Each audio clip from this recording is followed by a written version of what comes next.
Hello, and welcome to the Fear Channel, a channel with regular broadcasts telling the most chilling of urban legends, ghost stories, and forays into the darkest corners of the human mind.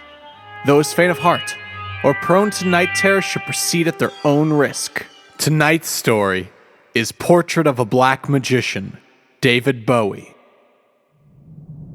A common argument against assertions that David Bowie was into anything more dark and sinister is that his musical works are just obscure art, and that people who read anything occult into them are either Christian fanatics or reading way too into David Bowie's theater of the absurd. While there may be both Christian fanatics and overreaders commenting on recent David Bowie videos, using their presence to argue against David Bowie's connection to black magic is an all too common mistake.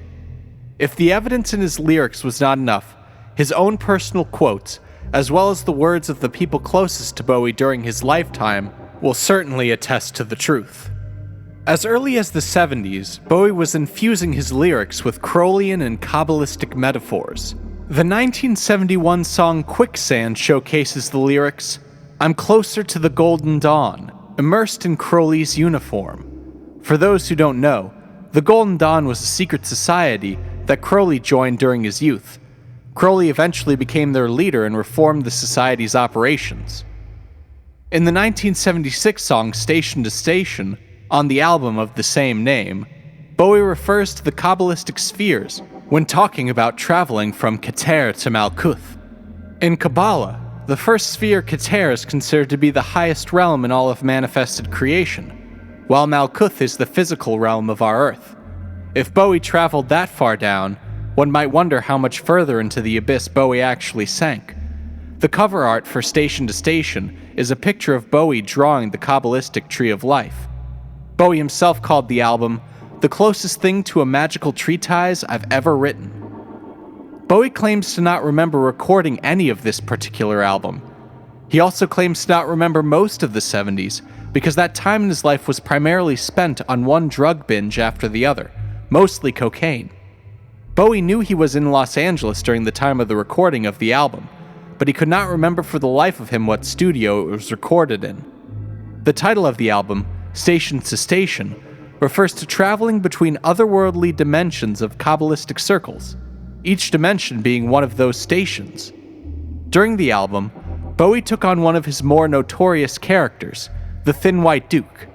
The Duke was a fascist, whom Bowie later described as being a sociopath, a man who couldn't feel any real emotion, but would pour his heart out on stage in song, faking the expressions of love and sentiment. If Bowie was blacked out for most of the 70s on drugs, someone or something else had to be behind the wheel. I would argue that the different personalities David Bowie took on, Ziggy Stardust, Aladdin Sane, and the Thin White Duke, were not personas at all. Instead, Bowie was letting himself be possessed, and these characters were the things that were inhabiting his body. Bowie's ex-wife, Angie Bowie, formerly Mary Angela Barnett, was asked in an 80s interview why her husband was involved in Crowleyan magic. Her response was that David thought that Crowley was quote-unquote small shit, and that he had gotten more into Tibetan magic, what David called the dark side of Tibetan Buddhism. For a time he was meeting regularly with a monk at the Tibet House in London, who was instructing him. He eventually stopped going after the monk told him, "You don't want to be a Buddhist. You should follow music."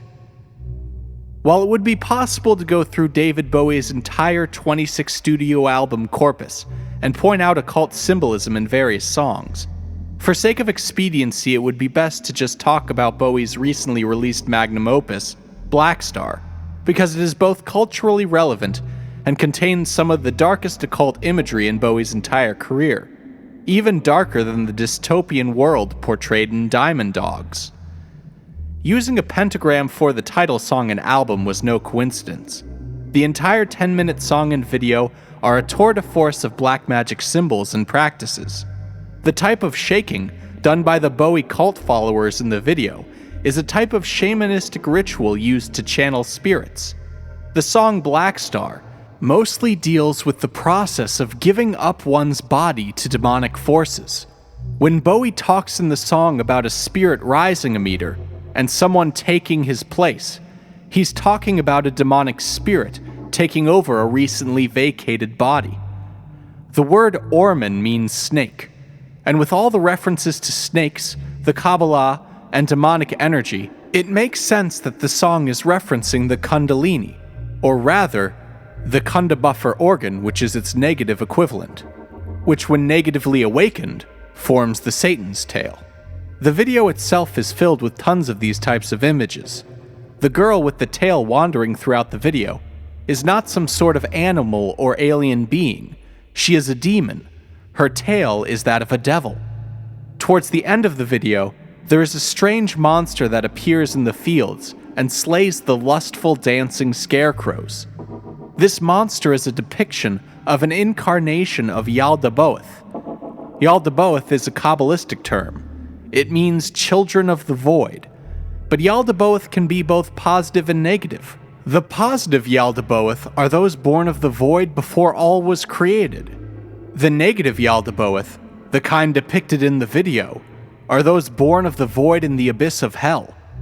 In the music video for Blackstar, the Yaldabaoth is harvesting blind and ignorant humans for its own consumption.